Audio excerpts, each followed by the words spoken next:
Bonjour à tous, c'est Julien des 5 minutes de l'investisseur. Mon portefeuille vient de bouger, donc je viens d'acheter 3 entreprises. Je vais vous expliquer lesquelles dans cette vidéo. Allez, c'est parti.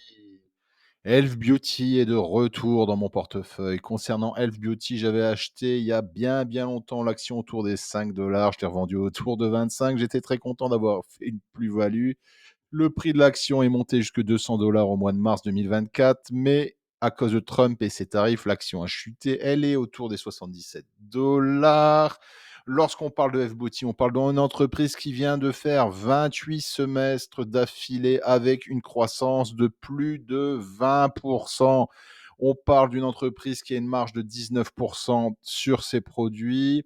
On parle d'une entreprise qui a une croissance de plus de 38% dans ses ventes, un EBITDA qui a augmenté de plus de 79%. Concernant le marché du cosmétique, en 2020, Elf Beauty représentait que 5% du marché. On est autour de 13% 5 années plus tard. Ce qui m'intéresse aussi, c'est que Elf Beauty a débarqué en Allemagne, chez DM. Elf Beauty a débarqué aussi dans des magasins supplémentaires aux États-Unis, chez Ulta Beauty. Elf Beauty vient de débarquer aussi chez Sephora, que vous connaissez très bien. Elf Beauty a débarqué chez Sephora aux États-Unis, au Canada, au Royaume-Uni. Il a fait une entrée explosive dans ces magasins, vu son prix très bas et très compétitif.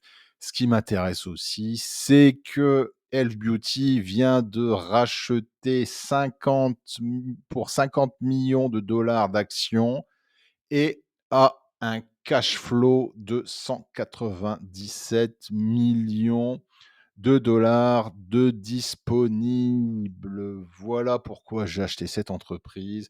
Elle pourrait atteindre, je pense, facilement les 100 dollars très prochainement. On suivra ça sur cette chaîne.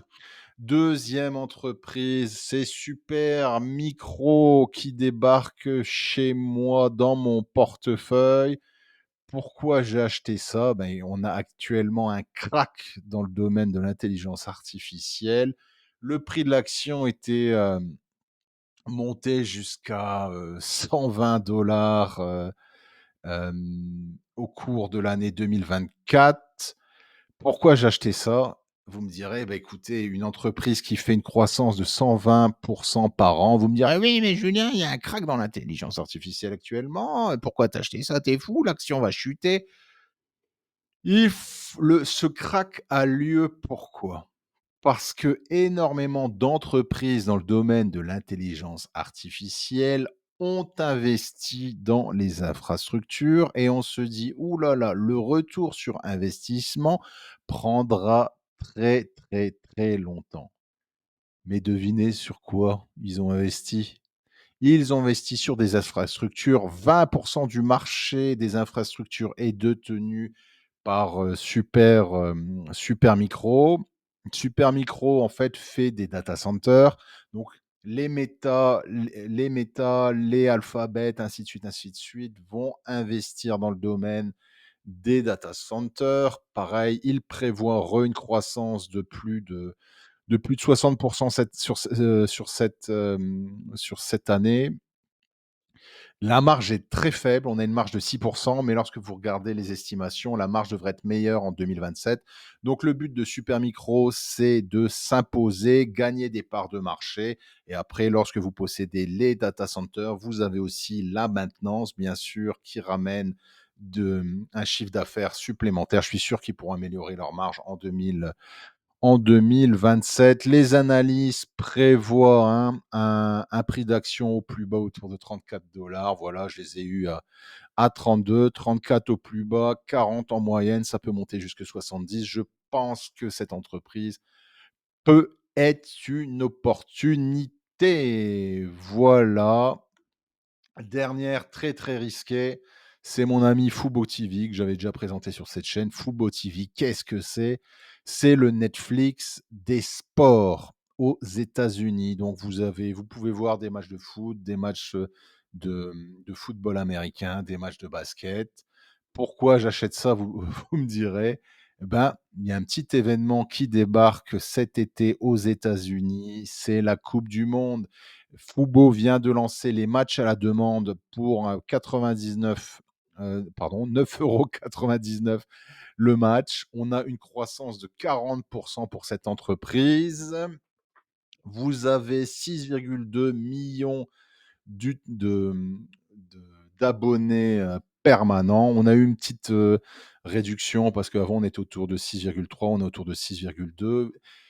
Fubo a été racheté par, Disney+, qui est très important. Ils viennent de faire un partenariat avec, Hulu TV. Donc Fubo sera disponible sur cette plateforme et il se trame dans les cartons que Fubo pourrait faire un partenariat avec ESPN et ESPN est possédé par 4 Américains sur 5. Voilà, je suis très, très, joue au poker avec cette entreprise. On voit aussi que c'est une entreprise qui perd de l'argent, hein, n'oubliez pas. On voit aussi que les pertes étaient autour de 38 millions en 2020 en de pour le premier semestre 2025. On est autour de 19. Ça descend de plus en plus et le jour où que Fubo TV sera, rentable, le prix de l'action sera autour de 7-8 $. Voilà, pareil de mon côté, j'ai pris que 1000 actions, ça représente une très, très faible partie de mon portefeuille. N'oubliez pas que la partie risque de votre portefeuille doit pas être plus de 5 de votre portefeuille. Voilà, j'espère tirer les bénéfices de la coupe du monde. C'est tout pour ce mois-ci. C'est les 3 actions que j'ai achetées. J'ai aussi acheté de l'AMD, mais je vais pas faire l'analyse d'AMD que tout le monde connaît. Voilà, n'oubliez pas que je fais ça à titre de divertissement uniquement. Ce ne sont pas des conseils pour investir. Lorsque vous achetez des actions, faites votre propre analyse et lorsque vous investissez en bourse, vous avez toujours un risque de perte totale de votre capital investi. Dites-moi dans les commentaires quelles actions vous avez achetées ce mois pendant cette période de solde ou quel secteur vous comptez investir. Merci d'avoir suivi cette vidéo jusqu'au bout. Je vous dis à très bientôt. Ciao.